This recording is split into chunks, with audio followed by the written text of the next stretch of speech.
and he holds a Doctor of Philosophy in Economics. Also, 10 years head of International Relations of the University of Athens and Erasmus program, and even more still, so these Marcelluses are pretty clever, international chairman and founder of the Institute of the Kipparik. Today, he's representing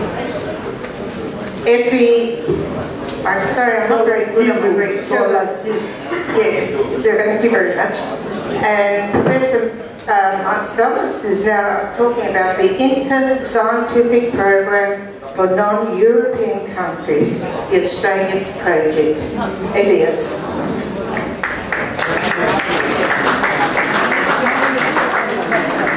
Thank you, Mr. Chairman.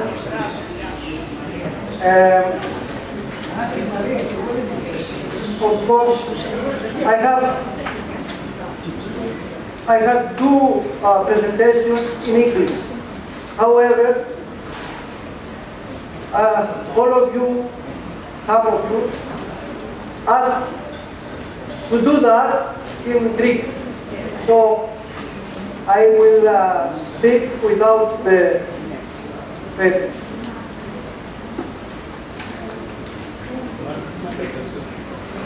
subject has to do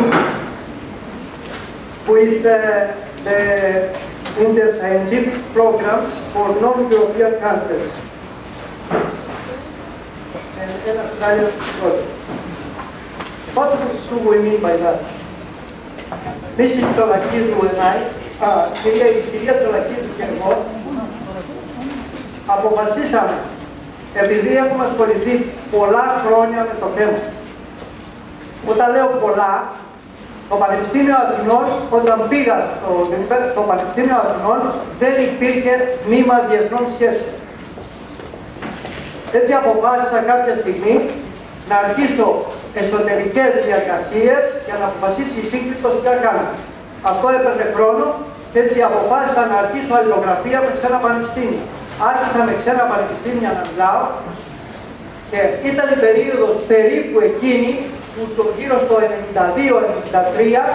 αρχίσαμε με τον τότε Πρίτανη, γιατί έχω αλλάξει τις 10 Πριτάνης στην πορεία μου, με τον τότε Πρίτανη, το όνομά του ήταν Πέτρος Γέμψος, να έρθουμε στην Αυστραλία. Μάλιστα, θα πρέπει να πω και να ευχαριστήσω γι' αυτό ότι το κληροδότημα Ρόνι βοήθησε και σε αυτό το θέμα. Και είμαι ιδιαίτερα ευγνώμων διότι απέδειξα στο Πανεπιστήμιο ότι υπάρχουν και κυθύριοι, δεν μιλήσαμε για Έλληνες, υπάρχουν και κυθύριοι στην Αυστραλία που μπορούν να βοηθήσουν ακόμη και σε αυτά τα θέματα. Και οφείλουν να το λέω. Έτσι λοιπόν βοηθηθήκαμε, το κληροδότημα Ρόνι δεν πληρώνει για αεροπορικές διαδρομές, όμως μας βοήθησε σε άλλα έξοδα που είχε. Και ήρθαμε εδώ με τον Πρίτανη του Πανεπιστημίου Αθηνών και υπογράψαμε 3 συμφωνίες με 3 πανεπιστήμια. Το Πανεπιστήμιο του Σίδνεϊ, το Πανεπιστήμιο του New South Wales και το Πανεπιστήμιο UTS, University Technology of Sydney. Οι συμφωνίες αυτές προβλέπανε ανταλλαγή καθηγητών, ανταλλαγή φοιτητών, ανταλλαγή εμπειρίας, ιδεών και μαντήρια.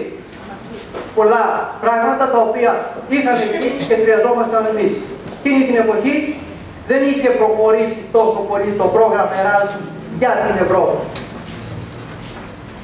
Αυτό ήταν μια καλή αρχή και έτσι υποχρεωθήκαμε να δημιουργήσουμε και γερά τμήματα διεθνών σχέσεων και οπωσδήποτε χρειαζόντουσα να έχουμε σχέσεις με ξένα πανεπιστήμια. Σήμερα, αυτή τη στιγμή που σας μιλάω, με την Αυστραλία, υπάρχουν 13 συμφωνίες με τα πανεπιστήμια της Αυστραλίας και το Πανεπιστήμιο Αθηνών. Γιατί τα λέω όλα αυτά? Αυτά τα λέω για να δείξω ότι επειδή η Ευρώπη έχει προχωρήσει πάρα πολύ στο θέμα της παιδείας, της εκπαίδευσης, το θέμα της εκπαίδευσης έχει προχωρήσει πάρα πολύ. Σε τέτοιο σημείο, ώστε είναι το μοναδικό θέμα που οι Αμερικανοί γυρίζουν και κοιτάζουν στην Ευρώπη. Λέγεται μάλιστα ότι για δύο πράγματα παρακολουθούν την Ευρώπη. Για την εκπαίδευση, το Erasmus Program που ήταν ένα από τα μεγαλύτερα και σπουδαιότερα που έγιναν ποτέ στην Ευρώπη, και το δεύτερο το CERN, το περιβόητο CERN. Λοιπόν, αυτό που μας ενδιαφέρει είναι τι μπορούμε να κάνουμε τώρα, να κάνουμε ένα είδος εξαγωγής αυτού του είδους της εκπαίδευσης και αυτού του είδους των ανταλλαγών που υπάρχουν με τρίτες χώρες οι οποίες δεν είναι ευρωπαϊκές. Έχει αρχίσει η Ευρώπη να εξάγει για πρώτη φορά στα χρονικά, να εξάγει συστήματα εκπαίδευσης. Τι σημαίνει αυτό? Όπως ξέρετε, ένα παιδί πηγαίνει στο πανεπιστήμιο, κάνει το πρώτο του εξάμηνο και στη συνέχεια αποφασίζει να πάει σε ένα άλλο πανεπιστήμιο. Έτσι λοιπόν, αφού τελειώσει το πρώτο εξάμηνο, παίρνει τα credits και τα grades και πάει σε ένα πανεπιστήμιο άλλο της Ευρώπης και συνεχίζει το δεύτερο εξάμηνο. Τελειώνει το δεύτερο εξάμηνο και αν θέλει και το τρίτο εξάμηνο και πάει στο τέταρτο στην Ελλάδα και συνεχίζει. Δεν έχει χάσει απολύτως τίποτα. Ούτε χρόνο, ούτε λεφτά, διότι δεν πληρώνουν αυτοί που πάνε. Και είναι καλυμμένα και τα έξοδα από εκεί, βέβαια δεν είναι στο 100% αλλά δεν έχει σημασία. Και μόνο ότι υπήρξε η αρχή και μπορεί το παιδί να πάει να κάνει και μόνο το γεγονός ότι δημιουργεί ξένες εμπειρίες είναι ένα πολύ σπουδαίο πράγμα. Αυτό λέγεται πρόγραμμα Erasmus. Το λεγόμενο. Το πρόγραμμα Erasmus λοιπόν προβλέπει αυτές τις καταστάσεις. Έτσι λοιπόν κάποια στιγμή σκέφτηκα ότι γιατί να μην φτιάξει ένα πρόγραμμα Erasmus, ας το πούμε έτσι, που δεν είναι Erasmus, δεν θα σας πω γιατί, με την Αυστραλία και με την Αμερική. Άρχισα λοιπόν και μπήκα σε έναν δρόμο σκεπτόμενος ότι πρώτον κάνουν ελληνικά. Τα παιδιά τα οποία έρχονται από την Αυστραλία να κάνουν ελληνικά. Λέω λοιπόν, εκεί που έχουμε τα ελληνικά που κάνουν για όλες τις άλλες χώρες του κόσμου και έρχονται περίπου στο Πανεπιστήμιο Αθηνών 300 παιδιά το χρόνο από 40 χώρες, γιατί να μην δημιουργήσουμε ένα νέο πρόγραμμα, όχι το καλοκαίρι, summer courses, αλλά το χειμώνα, winter courses για μας, που είναι οι διακοπές στην Αυστραλία. Αυτό το θεώρησα ότι θα είναι για το νότιο λεγόμενο ημισφαίριο. Αλλά τελικά η Λατινική Αμερική δεν έχει ανέβει στο επίπεδο της Αυστραλίας και του Καναδά. Έτσι λοιπόν, θα παίρνουμε τα παιδιά της Αυστραλίας από τις 10 Ιανουαρίου έως τις 30 Φεβρουαρίου 6 εβδομάδες, μόνο 6 εβδομάδες είναι αρκετές, μπορεί να γίνει σε 2 χρόνια περίοδο. Και το αρχίσαμε αυτό το πράγμα, το προχωρήσαμε, τουλάχιστον 5 πανεπιστήμια αυστραλέζικα μας στέλνουν από 5 έως 10 παιδιά.